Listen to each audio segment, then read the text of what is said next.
Yesterday, Sayadaw spoke about how even people who don't have any education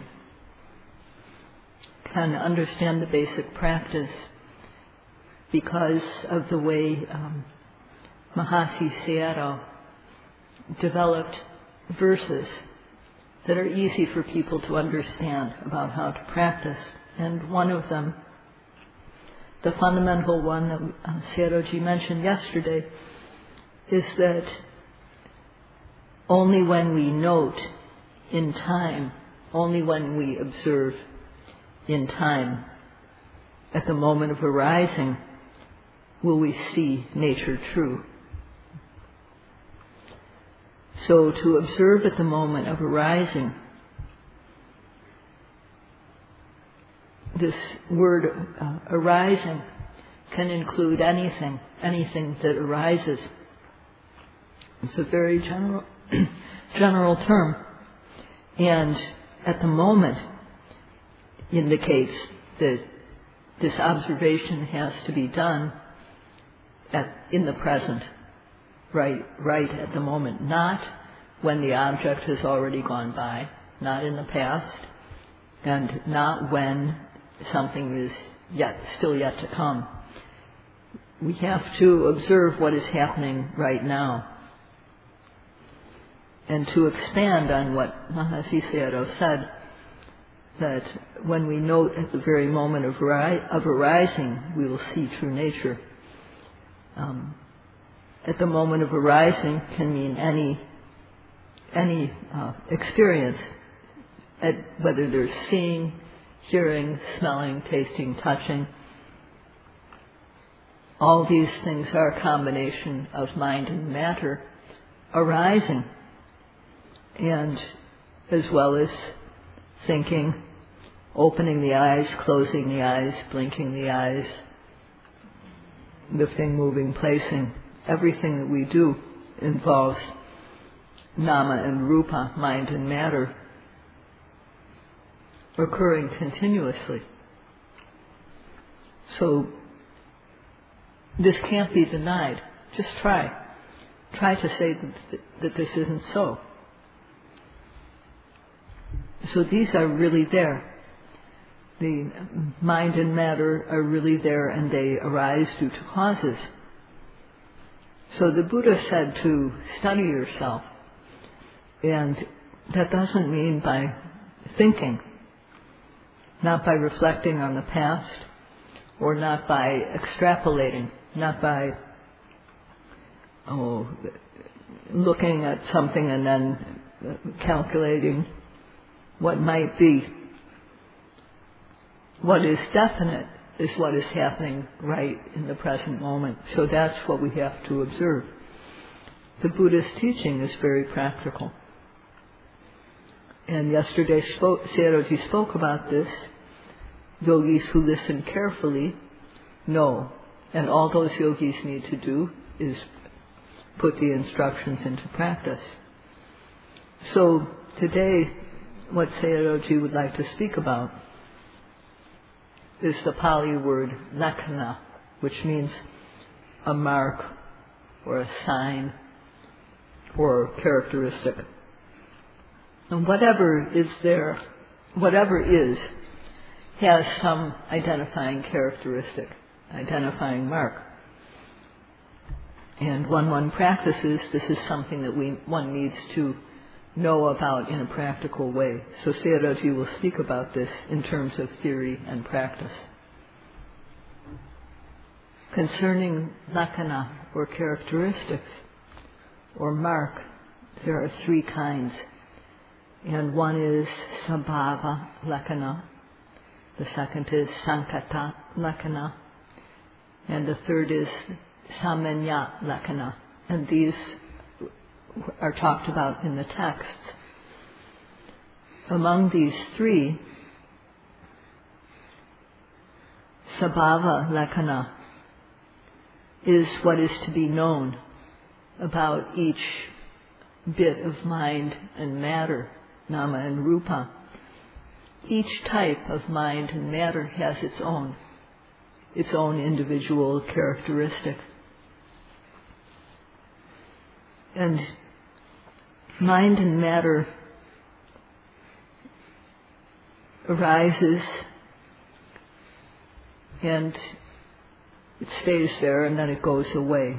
It arises, there's a moment where it's there, and then it goes away. So there's 3 parts, 3 points in time to everything that arises. Another way to say it is it's everything that arises has a start, a middle, and an end. So this is the all nama and rupa that occur, mind and matter that occur due to causes, have these 3 points in time. The start, beginning, start, middle, and end. And this is their compound characteristic, or sankata lakkhana. And samanya lakkhana is how mind and matter are all the same. They arise, and having arisen, they don't stay that way. They disappear immediately. So, and all physical things do this. All nama that arises due to causes does this. So, for example, the yogis, the sound is reaching the yogi's ear. And it doesn't just stay there. It goes away. It arises and then it passes away. It changes. And the ear base too, as the sound strikes it, it changes too. So does hearing consciousness, hearing contact, and feeling. All these things change. They arise and then they pass away. So when we say that something arises, then passes away, that means, in other words, it's born and then it dies right away. So, if something is born and then continues to live, well, that's good. But what good is it if something is born and then just dies right away? So that is not good. Anything that behaves like that, arising and then dying immediately, cannot be counted as something good. We can't prevent things from arising. We can't prevent things that we don't want to have happen arise. We can't make things happen that we do want to have happen. There's no supreme being that can command things to be. And there's no small self, small being inside of us that can cause things either. So if you look at the weather, for example, at one moment it's hot, the next moment it's cold. These elements are always changing. And the weather affects the skin, makes things dry up when it's hot. So within our body, what is different is that there is also physicality that is due to karma, our past actions. So, our mind and matter, we may want to prevent bad things from happening, but we can't. We may want to request good things to happen, but we can't do that. If the causes are there for something to happen, then it will happen. So the Buddha preached that there is no inherent self. What we experience, there's no self to be found in it. And in India of the Buddha's day, the view of self was prevalent. The view of self was what most people believed. And the Buddha opposed this. He said that no one can select and make things occur. They can't make things not occur. They occur due to causes. And these characteristics of not being permanent, of arising and then passing away, of being impermanent, the characteristic of being unsatisfactory, and the characteristic of having no inherent self, but just being process, these characteristics spread throughout all mental and physical phenomena. So all mental and physical phenomena are the same in this regard, with regard to these last three characteristics. So again, there's the sabhava lakkhana, which is true nature, natural characteristic, individual characteristic, sankata lakkhana, which is the compound characteristic or conditioned characteristic, samanya lakkhana is the common characteristic that things have. And for the yogis, the first thing to know about is sabhava. That's very important for the yogis to know sabhava. So there's individual characteristic, there's the compound characteristics, and the characteristic, common characteristics. So to explain how these three types of characteristic appear. When we put our attention on the abdomen, and the rising occurs. After that, the falling. So when that happens, that is the element of vayodhatu. It has the characteristic of stiffness, tension, moving. And it's one of the four major elements that make up physical matter. And that's the stiffness, tension, movement is the individual characteristic of air. Hardness and softness is not the characteristic of air. Neither is flowing nor solidity. These are not the characteristics of the air element. Nor is heat or cold or warmth. What is the characteristic of air is stiffness, tension, movement. And other types of matter have their own characteristics. But this one type called air has the characteristics of stiffness, tension, and movement, not other characteristics. Non-living things have their own characteristics too. So rising and falling is what we call it. But the experience is that stiffness occurs. It becomes stiff. And and then it goes away. So whatever, no matter whose being this is happening in, this is what the air element does. It causes stiffness. So the stiffness arises, it becomes tense, it goes away. And we can see that it starts, it begins, it's there, and then we see that it goes away. It has these three parts to it.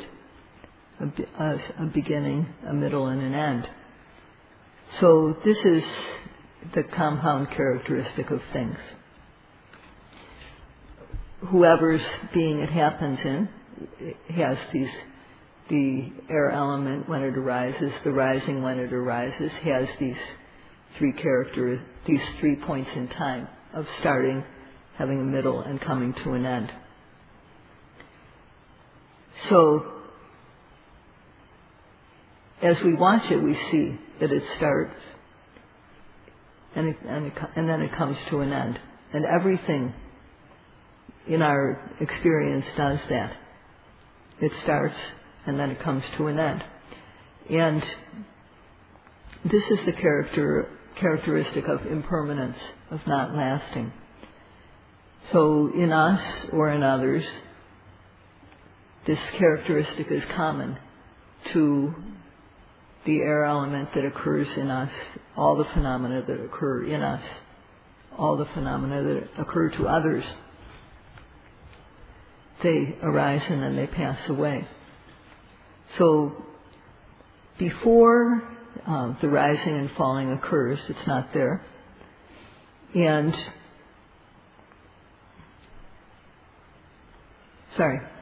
this characteristic of arising and then passing away, of impermanence, was true of the rising and falling that just happened. It's true of the rising and falling that is happening now. It's common to all the rising and falling that we experience. So because it is common in Pali, this is called samanya.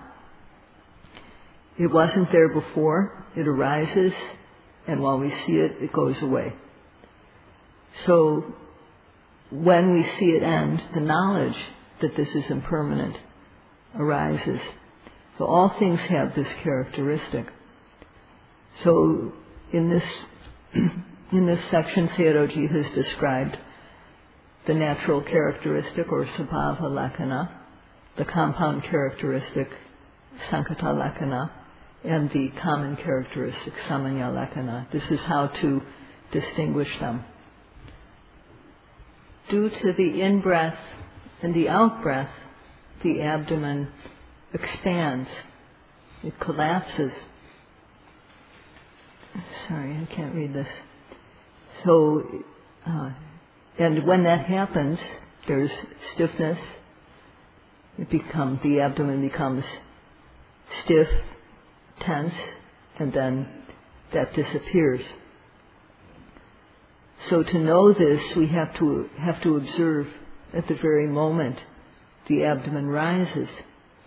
That means the first thing to do is to put the mind on the abdomen. So it's as though our job is to greet a very important visitor. If we need to greet somebody, a very important visitor, then we have to meet that visitor where they arrive. We have to go there and wait before the visitor gets there, because we don't want to keep the visitor waiting. So this means too that we have to go to the place where the rising and falling happens, which is the abdomen. The rising and falling occurs, the abdomen becomes stiff, tense, there's movement. So before that happens, the mind has to be there. The mind has to be at the abdomen in advance. And when when one breathes in, then the abdomen moves. So the movement is there, and to know it, we add a label when we observe. And Sayadaw explained about the use of labels the other day, using the analogy that when at the beginning of our studies, we need to say the letters aloud. We're learning the letters of the alphabet, and we need to say them aloud. We can't just look at the letters on the page with our mind. And even after learning how to read words, short sentences, we still read these aloud. Even long sentences, we sometimes have to read aloud before we're completely skilled. So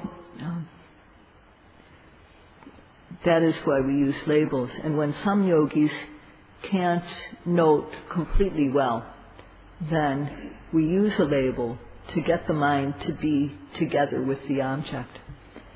So one applies effort to know the nature of the object, and one aims.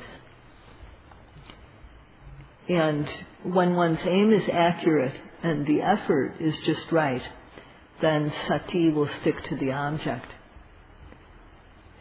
So with when one makes effort every time, and the sati sticks each time one makes effort to observe the object, then samadhi, the collected mind, will arise. So we try to have these three occurring every single time the abdomen rises. We try to have these things occur every time the abdomen rises, every time the abdomen falls. The aiming, effort, and sati. So we try to have these three qualities there every moment. And the teachers say that we should try to stick with the object from the beginning to the end, not to let it out of our sight. So we have to be like a detective who's trying to keep track of someone, trying to not to lose sight of them. We too have to keep sight of the object. So as soon as the object arises, we need to follow it closely. So that means as soon as there's the smallest start of the rising, from that moment until the very end, we need to keep our mind sticking to the object. And some yogis still don't understand about this, and they think that one has to note start, middle, end. One doesn't note in this way. The start, the middle, and the end are not to be noted. What is to be noted is the rising. But the rising has a start, a middle, and an end. And one needs to keep one's mind with the rising or the falling from the start, from the very start to the very end. But what we're trying to note is the rising. What we're trying to know is the qualities that are there: stiffness, tension, and movement. When we have to observe is from the very start to the very finish. So this is something that the yogis must understand. Observing like that at the moment of rising, when there is ardent effort to observe the object, then kosaja, or the disgusting quality of laziness, cannot arise. This quality of laziness is the mind that backs off, the mind where our energy is completely gone, and the mind becomes like cold butter, completely unworkable. So when there's no ardent effort, then the mind retracts like this. And whenever there's a problem, instead of advancing, the mind can't go forward. It just becomes like cold butter.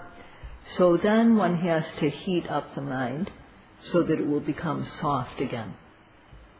And one does this with ardent effort. So one who has this quality of intense laziness is called kusita, a very lazy person. In a job that requires alertness, the lazy person is sluggish, doesn't apply effort. So one who has virya, who has ardent effort, overcomes this quality of laziness, overcomes this quality of the cold, retracted mind. Each time one makes effort to observe the object, one gains another level of getting over this laziness. So the effort that we make to observe the object, virya, and this cold, retracted mind that backs off, these two are opposites. So this retracted mind, this is the quality of sloth. And with effort, it has no chance to arise. when we make effort to observe the object. And so instead of the unwholesome mind led by the quality of sloth or laziness, the wholesome mind led by effort, ardent effort, virya, takes the place of the unwholesome qualities.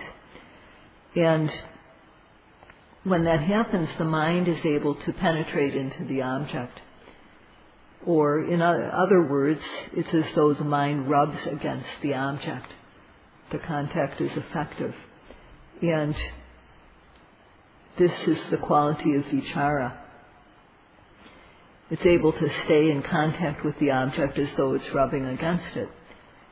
It happens because of accurate aim. So when our aim is accurate enough, then the mind will develop the quality of vichara, of rubbing against the object. So if one always applies aim and makes effort to observe the object, this quality of rubbing against the object will occur. If that quality doesn't develop, then we'll be in doubt. Is it the abdomen? Is it the rising? Is it the falling? One won't know for sure about the object. But when this quality of rubbing is there, of contacting the object effectively, then when the mind contacts stiffness, rubs against stiffness, one will definitely know this is stiffness. When the mind contacts tension, one will know definitely this is tension. When the mind contacts movement, one will know definitely this is movement.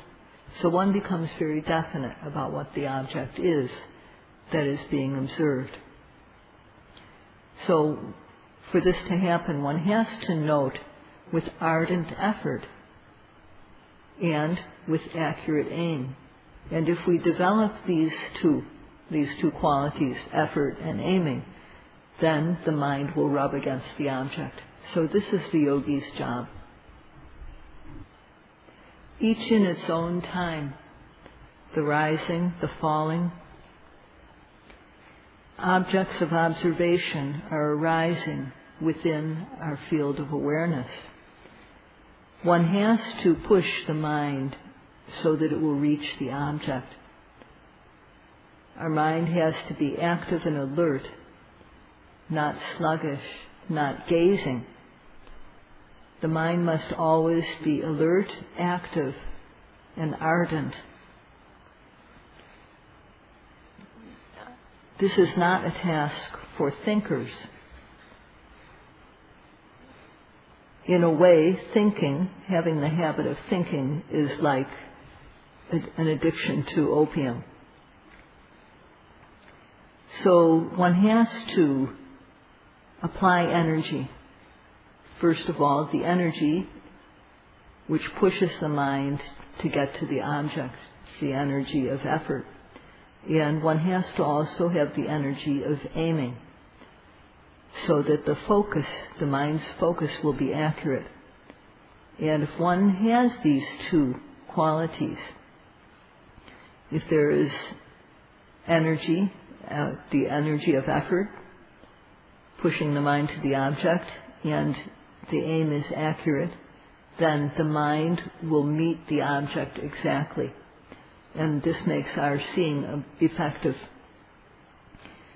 Because of the accuracy of our aim, then sloth and torpor can't arise. Our aiming is the direct opposite of sloth and torpor. Accurate aim makes the mind fresh. And so as one continues with the accurate aim, then when the mind contacts stiffness, tension, or movement, one will know these qualities as they are. One will be definite about the object because the mind is contacting the object accurately and therefore rubbing against it. So this is the quality of vichara. So because of applied effort and accurate aiming, then one becomes definite about the object. And this is, one should observe so that this quality, that all these qualities develop, so that one becomes definite about the object. So in this moment when the mind has the qualities of effort, accurate aim, the rubbing quality of vichara, at that moment the mind is clean. And we have to create this mind, one after another. And this is what is meant by bhavana. So in other languages besides Pali, the translation may not express the translation of the word bhavana, which in English is sometimes translated as mental development. But what bhavana means in practice is to create this clean mind and then to make it happen again and again, to multiply it. When one is doing an important task, it's good to have protection in advance, because then disturbances don't come in. If our protection isn't good, if we have some protection but it's weak, then it doesn't do the job sufficiently, and that's not good. So only when protection is established continuously is it good. And so too, one has to always guard the mind. So to guard the mind, one uses mental effort to push the mind to the object, because then the mind doesn't become retracted. And one uses aiming, accurate aim. So with these two, the mind becomes definite about the object, and there's no doubt in our mind about what is being seen. If we don't apply these three qualities, but instead just gaze every second of the time, then in 60 seconds we will be losing this bhavana mind, this clean mind. In 60 seconds, in 1 minute, we'll lose the bhavana mind 60 times. And in 5 minutes, we will lose this clean bhavana mind 300 times. In 1 hour of carelessness, we will lose this precious bhavana mind 3,600 times. So, if we think about how much could be lost in a day, how many times this valuable bhavana mind will be lost. So one should have the attitude that I have a responsibility not to lose the bhavana mind. And if we can have this attitude, then we will see special things happen within a very short time. So now this retreat is 2 months long, and 1/4 of it is over. There's 3/4 left. And if one doesn't try to develop effort and aiming, and then the mind that is definite about the object, if one doesn't make effort to do this in the next 2 weeks, then at the end of the next 2 weeks it's better just to leave, because there's no point in continuing. But there's promise. There is promise, and if people make effort, then this will be a very good situation. So Sayadaw wants to become closely related as your Dhamma relative, and this is all he wants to say for today. Sadhu, sadhu.